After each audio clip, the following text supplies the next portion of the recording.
Capítulo 3. O clamor do deserto. A voz que prepara o caminho. Na vastidão desértica da Judéia, onde o sol ardente queimava a terra e os ventos levantavam poeira, João Batista surgiu.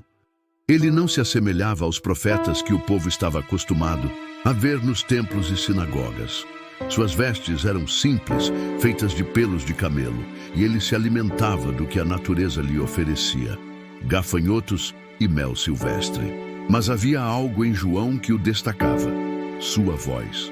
Uma voz forte, poderosa, que ecoava pelos vales como um trovão e que atraía multidões das cidades para ouvi-lo.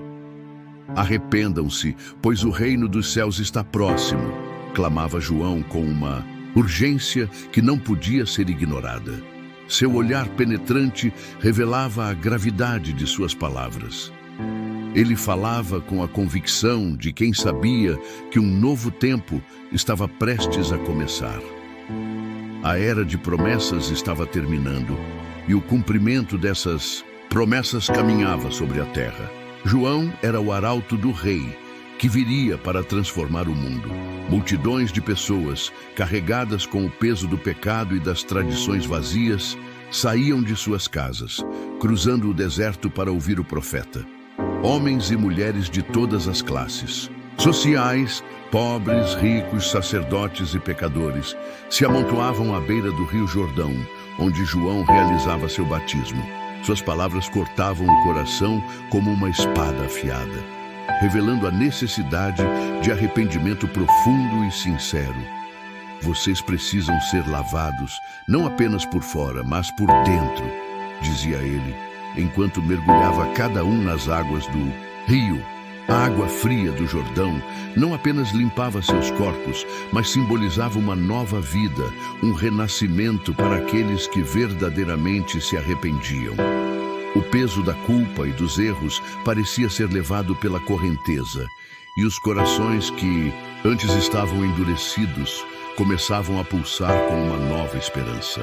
Mas João não era um pregador de palavras brandas. Ele confrontava as hipocrisias dos fariseus e saduceus que, ao se aproximarem para serem batizados, eram recebidos com palavras afiadas. Raça de víboras! Quem lhes deu a ideia de fugir da ira que se aproxima?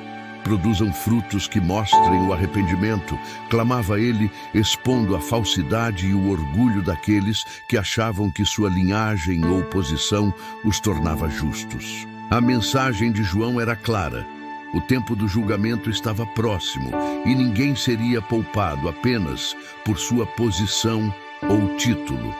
Somente um coração genuinamente arrependido poderia escapar da condenação. E, no meio dessa proclamação implacável, havia uma promessa de algo maior, de alguém maior. Eu os batizo com água para o arrependimento. Mas depois de mim vem alguém mais poderoso do que eu, cujas sandálias não sou digno de desamarrar. Ele os batizará com o Espírito Santo e com fogo. A expectativa nascia nos corações. Quem seria esse que viria depois de João?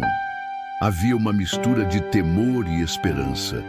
João falava de alguém tão grandioso, tão santo, que até mesmo o humilde profeta do deserto se considerava indigno de prestar-lhe o serviço mais simples.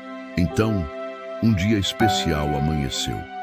Enquanto João pregava e batizava como de costume, uma figura diferente se aproximou do Jordão. Seu andar era firme, mas havia uma serenidade em seu semblante. João, ao vê-lo, sentiu seu coração estremecer. Ele sabia, sem que ninguém precisasse lhe dizer, que aquele era o Cordeiro de Deus, aquele que ele tanto anunciara. Jesus de Nazaré caminhou em direção ao rio.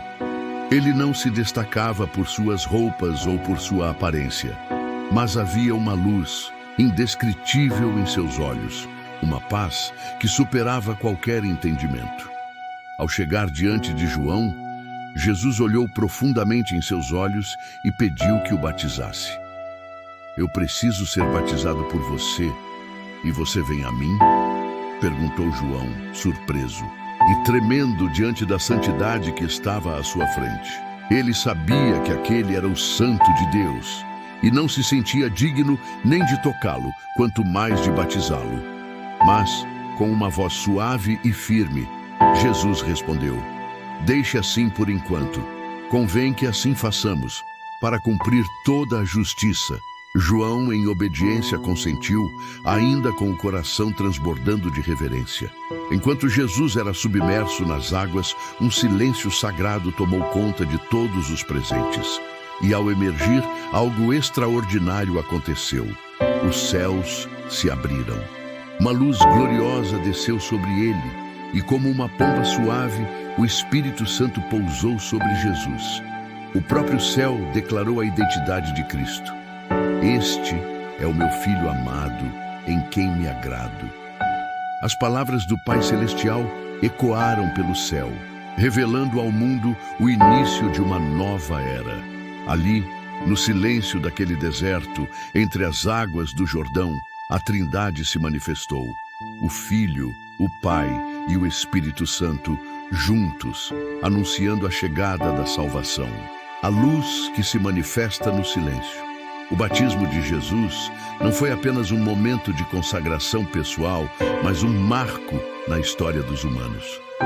O Filho de Deus, o Salvador do mundo, escolheu se identificar com os pecadores, submetendo-se ao batismo como um símbolo de seu compromisso com a redenção. A água que o cobriu simbolizava a sujeira de nossos pecados, que ele carregaria até a cruz. Mas, ao emergir, ele trouxe a promessa de vida nova, de uma esperança que venceria o pecado e a morte.